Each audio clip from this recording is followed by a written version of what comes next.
Hello and welcome to the Real Estate Experience podcast.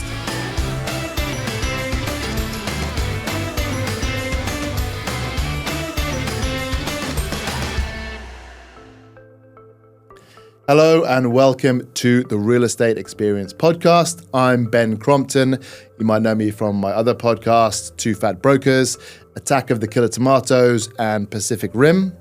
I am here with the CEO of Transparent Property Management, Meara. Hey. Hi. Hey. I think the first time you called me the CEO of something, I don't know, I made it into the C-suite, but sounds good. One day. And today we're talking about the role of property management in property investment, how it can get you, more security, better returns. Is it right for you? And just discussing how that relates to the Abu Dhabi market. So anyway, let's start with something that everyone is familiar with: Airbnb, short-term rentals. How can that help someone if they've just bought a property or they're thinking about buying a property? What things should they be thinking about when considering short-term? I think short-term rental is just another way of monetizing your real estate asset, really. And whether that is something good to do versus the long-term rent, I think it has a lot of factors to consider. Because that's always the comparison, right? So the standard in the Abu Dhabi market is you rent for a year at a time. So you get a tenant for a full year, pretty much. Or you get this, it's a relatively new market, the short-term rental market. So I think, like I said, it has a lot of factors to consider because not every location is suitable for Airbnb. And for Airbnb, you do have a lot of operational costs as well that you have to factor in. For example, the landlord will need to pay for all the utilities, the internet, the setting up of the apartment, and plus, because they're all furnished. Yeah, they're all furnished. Ask them to sleep on the floor. Just give them mattress. It's an option. Yeah. So you have to look into that, and not just only furnishing up, but have to furnish with a style, because obviously that's what you are marketing it, right? It has to look nice. Because it competes with a hotel, basically. Yeah, and then... that's it. 10 years ago, it didn't exist. If you wanted to go to Abu Dhabi for a week, you'd stay in a hotel. And then you also have to think about what is your selling point as well, because a lot of the Airbnb owner, they probably think, okay, I just converted to an Airbnb with furniture, but then what is your selling point? Because you are not the only Airbnb unit in the market. So, is it your interior design particularly look nice, where it's facing certain attractive view? Where it's close to certain destination that is attractive to tourists, or you provide something additional to kind of entice the guest to come and to book yours. So there are a lot of things to consider when it comes to doing short-term versus long-term rent, and then it's something that we can definitely help our client with to do an evaluation to see whether this is a suitable location to do. And because it's not just location, right? Because some units are not appropriate. Like, for example, let's say a 7-bed villa. And you're not going to be able to Airbnb. Right. And I think even villas in general are quite difficult to Airbnb, right? What are most Airbnbs? 1 and 2 bed apartments? Maybe 3? Studio, 1 bed. It depends on the location. For example, if you want to do Airbnb on Yas Island, I would think 2-bedroom probably is a very attractive kind of type of property, because a lot of amusement parks are tailoring for families. So if you have an additional room, that will appeal to a lot of somewhere family. to shove the kids in. And especially, hotels are very short with those kind of family room. They are true. They have more studios, more 1 bed, but rarely for 2 beds or 3 beds. And Yas is a location for family to have some good fun together. So, if you want to do Airbnb on Yas, I would think, 2-bedroom might be a very good option to consider. And plus, in addition to expenses and market, whether it fits the market or not, another thing is vacancy period. Because Abu Dhabi can be very seasonal when it comes to tourists. Yeah, so you true. have to factor in the vacancy period in between guests. So a lot of clients, they go to Airbnb and then they look at the prices other people advertise and think that is the price that they are going to get. And that's very wrong, because you can list it 365 days a year, but it doesn't mean it's occupied 365 days a year. So, vacancy period is definitely something you need to factor in. However, based on Meara's, I think Meara, the CEO of Meara, did some sort of a public speaking in a conference last year or this year. Cannot remember, but there was a news article about it. He said basically the hotel occupancy rate for Yas Island reached more than 80% yearly. So that is a very, very high occupancy rate, internationally speaking, because even if you reach 70%, 72%, that's already considered high. But Yas Island is 80%. And for the UAE, where let's say for 3 months of the year it's pretty warm and not really tourist season, that's pretty good. That's pretty good. And then they seem to have a shortage of hotel supply in Abu Dhabi, because I think they have really built everywhere they could on Yas Island. In terms of hotels. There's a big hotel plot on Yas Bay, but I don't know if they're gonna build that anymore. One thing that people forget about Airbnbs is there's also a business traveler element to it, right? I've heard particularly Reem Island's been doing very well for Airbnbs, for business travelers, obviously not as good for tourism. So that could perhaps take up, if you could find somewhere with a bit of tourism, bit of business, that might take up kind of slack in the off season and double your market. But then the expenses are also a lot higher as well for Airbnb. Yeah. But I mean, you're charging more rent. I mean, most Airbnb providers charge anywhere between 17 and 25% of the gross income. Is that fair? We charge about 25%. Maybe you should cut it on the podcast. But yes, I will definitely do that. Take note. Yeah. So and because there's a lot of turnaround, and then also, as a business, turnaround, like a lot of work. Obviously. A lot of work. Yeah, I mean, sometimes people for like 1 day, right? So and then also the check-in time is also very different. Yeah. So obviously we don't need to be there, because you can set up some sort of a lock system and then they can get the lock and key. But then it's still a lot of communication and a lot of cleaning, tidying up. How do you make sure things are put at the right place and stuff like that? But the rental expectation is much higher. We need to do analysis for it, like I said. But I mean, generally speaking, yes, in the market. generally speaking. I mean, obviously, if someone has an investment property, then they should do this analysis of the difference between short-term and long-term to see which one is going to get them better returns. Yeah, that's true. But the good thing about short-term rental is it's like kind of fully property managed. Like you don't really have any, you've got to pay the utility bills, but presumably you can get the company to pay those for you if needed. But you don't have, you have no interaction with the tenant whatsoever. Right? There's no kind of renewals like you might have in a long-term tenancy. There's no, there is maintenance, but you probably don't have angry tenants calling you up because there's an issue with property management, although it ever happened under transparent. But it's a really kind of hands-off way of managing. Yeah, I mean, I guess with us in general, we are trying to make it as hands-off as possible for our clients, regardless of whether it's long-term or short-term. I think that is more of a management company's approach to how they manage their portfolio versus, what type of rent you're going for, whether it's short-term or long-term.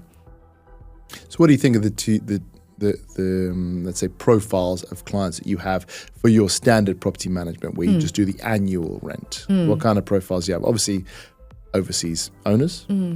What other kind of owners do you have? We have a lot of them are Western expats, just because, you guys... Ones who are overseas or? Yes, ones are overseas, but even some of them who live locally, sometimes they would just give it to us to manage because they know actually managing the asset is the most tiring part, because there's constant things from the tenants, maintenance issues, and if you are not resourceful enough, then it's sometimes very difficult for a landlord to kind of figure out what to do. Even us as a professional PM company, we're still constantly trying to solve mystery, not misery. what's the close? Solving misery. Yeah, mysteries of like how to do certain things, because we know the rules and regulations here can change very quickly, very fast, but sometimes there is no clear guideline yet on how to do certain things. So a lot of trial and error, even for us, to figure out a way of helping our clients. And that's just part of our business, part of the nature. And I just cannot imagine for, an expat owner to figure it out by themselves. Even if they're in the country, they might still find it very difficult, yes. But majority of our clients are overseas. And we also have some, say, Emirati landlords. They have a lot of many units or many properties, but again, they don't want the hassle. They want to give it to us because they know we're trustworthy, we're dependable, reliable.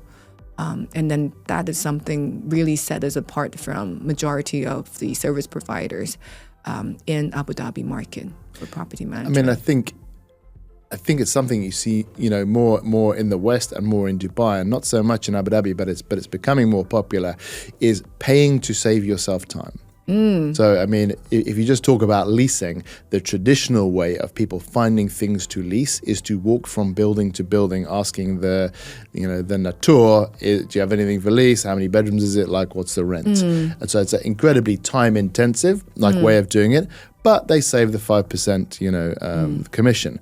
And what you see now is people, being, let's say, more cash rich and time poor, and they value the time that they have, and they be like, and this is free market capitalism. I'm going to spend my time doing what I do really well and earning lots of money, and the time I'm not doing that, I want to spend it doing leisure with my family, all this kind of other stuff. Absolutely. Whereas in the past, it's been, okay, I'm going to do my job, and then I've got all these other things where I'm going to save money by doing them myself. Property management being a great example.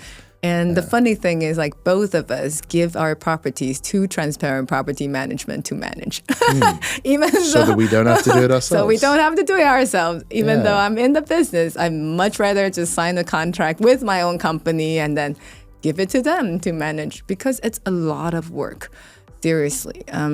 And a lot of owners, they don't believe me. And then they think, oh, I can do it by myself. There are still those kind of people, like I can do it by myself. But then the thing is, you don't know what's required. You might think, all right, what do you mean? I got the tenancy contract. I have Tauthi, I have these and that. I know what to do. No, you don't. Because, for example, we do very thorough move-in inspection. We do very thorough move-out inspection. We have all these things documented. We have all the communication we have with tenant and landlord documented. Why? Because for property management, you don't know when you need something. For example, a tenant could live in the property for 5 years. When the tenant moves out, the tenant is disputing about security deposit and say, this thing was broken when I moved in. If you don't have the record, go and prove them wrong. How do you prove them wrong? You cannot prove them wrong, right? And then you just become an argument, right? No, you're wrong. No, I'm right. There's no way to settle it. And then you got yourself... Well, most landlords just don't give the deposit back, right? So, I mean, there, in and of itself, is an argument for tenants to rent with a property manager, right? Because they get that security where the landlord doesn't come on. And I actually remember renting from one of the big landlords, and we moved in and there was a crack on the hot plate. And when we moved out, we had to pay to replace the hot plate. But I'm like, that was there originally. And even being in real estate, I never made a note of it or anything like that. Yeah. So it was foolish. So as a tenant, you get that security. And then if you can attract tenants, do you think that, as a property manager, you can add value to an investment, not just in terms of time, the time where the landlord is obviously not spending managing his property, but in terms of occupancy rates, rent? I think definitely. Legal? You. Tell me. Legal. Nothing to do with me. Your thing. I used to be a Cambridge-educated lawyer, by the way. Just thought I'd throw that in there. Yeah. So I think definitely, for example, currently we don't have any vacant unit. We rent it all out. And even before unit become available, we try to arrange for viewing. So as soon as the tenant moves out, we have really got someone lined up. So that's a great way. You say because normally a unit's vacant for a month while they try and find another tenant, right? If you can back to back your tenants, you save that breakage because a month is 8% of your rental income, right? Every week is 2%. Yes. So currently we don't have any vacant unit because we have really lined up tenants even for some of the available soon, meaning they're not yet available. We have tenants for that, and also.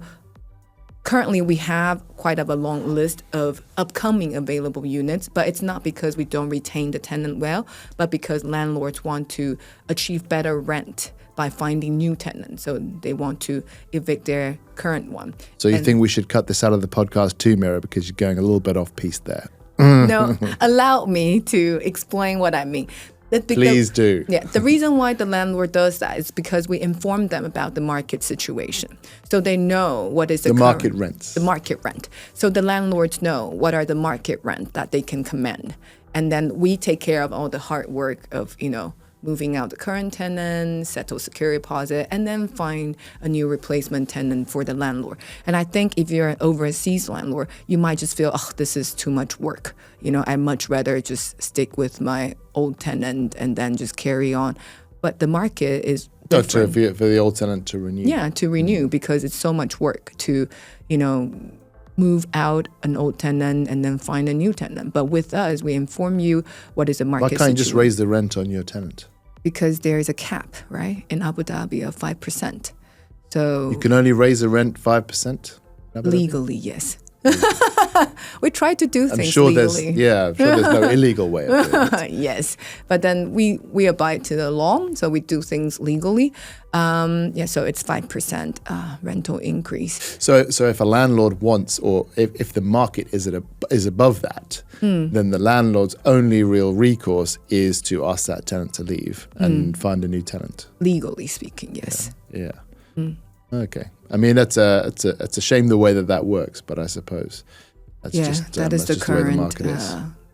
Until government change the rule, we just follow the rule. Right? Very sensible. So you keep an eye on where the rents are, and you keep your landlords. Well, when a renewal comes round, you let them know what your expectation for the rent is. Right. Yeah, and then we make sure. And then we make sure we have system to give us reminder on renewal 120 days before the expiry of a tenancy, so the landlord will not miss the deadline. What's the rule on that? 60 days. Legally speaking, you need to give renewal notice 60 days. But we try to do it ahead of time so all the landlords, they won't miss the deadline. Because sometimes overseas landlords, they really just, don't think about anything else. So even though we take care of everything here, we still need their input. Like, do you want to renew with your tenant, right? Sometimes we still need to chase them. So we just make sure we got enough buffer so you won't miss your deadline. If you really want to, move your tenant out, you have the time to give the notice to the tenant so you are fully legal. And doing that, and obviously, being legally compliant is very important. It avoids, court cases, which in Abu Dhabi can be long and costly, and obviously eat into your rental returns. Oh yeah, definitely. You don't want to do that. Obviously, you've got compliance there, but then what do you think if a tenant does want to bring a legal case, or a landlord for that matter? What's the best way of resolving those? So I think we always try to settle it amicably. It's always much, much better than going to court, because the one that will suffer the most in any court case is actually the landlord, not the tenant, because your properties are likely not be able to rent out until the court case is resolved.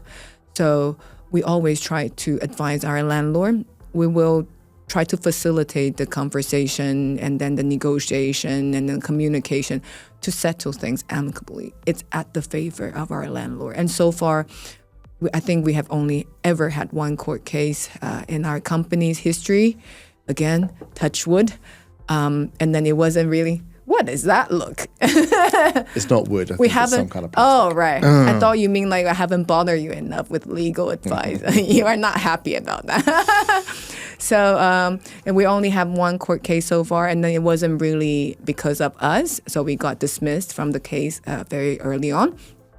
But still, we always try to settle things before it has to go to the court, which we think it's there's always a solution on something.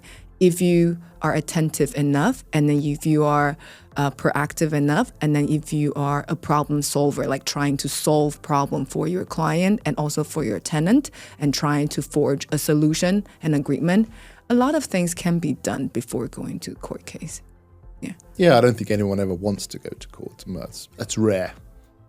You say that, but then I told you this already. Like one of our clients gave us 2 properties to manage and gave 2 properties to another company, and she got sued twice. Yeah, but I think her tenants probably didn't want to sue her. Right.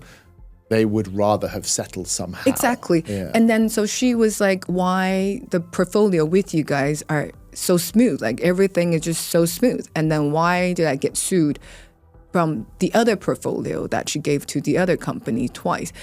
And I think one thing is that what did the other company do? Did they try to help you communicate with your tenant to kind of forge a resolution, on how to settle this before you have to go to the court case? Because I personally, even sometimes when I deal with other property management company in the market, I feel they're unresponsive at all. You send them messages, you send them emails, you call them. Shocked. Color me shocked. Yeah, you call them, they don't reply. Like I remember there was a landlord, we managed like 6 units of his, and he loves us. He really was really happy with us.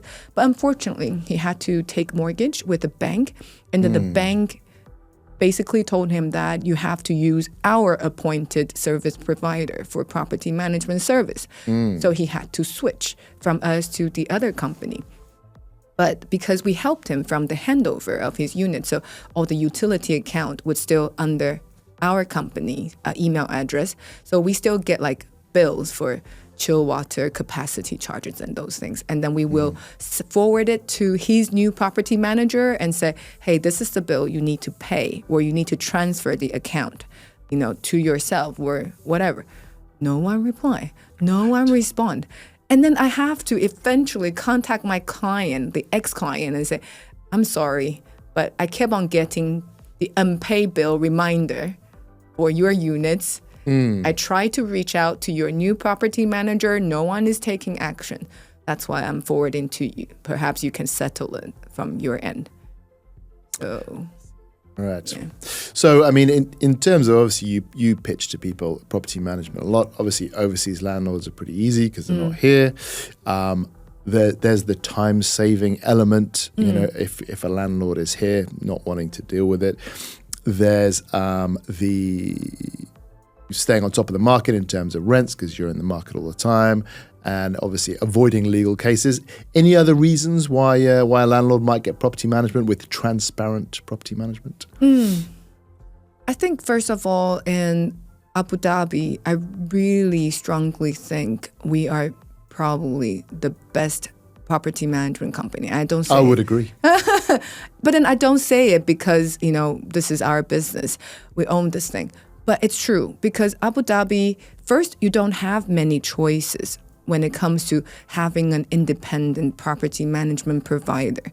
It's either part of the bank, part of the developer, even though they may name sound differently. But then they are actually part of the developers. Very often that is the case. Yeah. Or they are part of a real estate agency. So they're like a team of a real estate agency. So their job is, their primary focus is actually not to manage, but to have the data and have the exclusivity of the property to rent and the to leasing lease. commission. Yeah, for leasing commission. I think we are probably the only truly independent property management company in Abu Dhabi. But you're a sister company of Crompton Partners. Right, but then still we operate very differently. Right, you guys do your own thing, we do our own thing, but we help each other out. Like you guys refer as client, we provide certain services to your client. Well, the big thing is you don't keep the commission in the leasing deal, right? when you work with other brokers, Oh, but we still you take incentivize we still take some commission. I think cut. it's 1% though, right? 1 to 2% of the commission cut. Whereas most other property managers, it would be at least 2.5. And then often they don't even work with other agencies. They just want to keep it to themselves. But, saying that, I think because Transparent is independent, well, we are part of Crompton Group, but then we are not, like Ben doesn't really... Who's this Ben guy? The too fat broker, one of the fat one. The thinnest one. Like you don't really get involved with the operation kind of thing. True. I am the one who set up the system, the dashboard. So everything is, we have metrics to track everything. We have the dashboard, so I know exactly what's going on.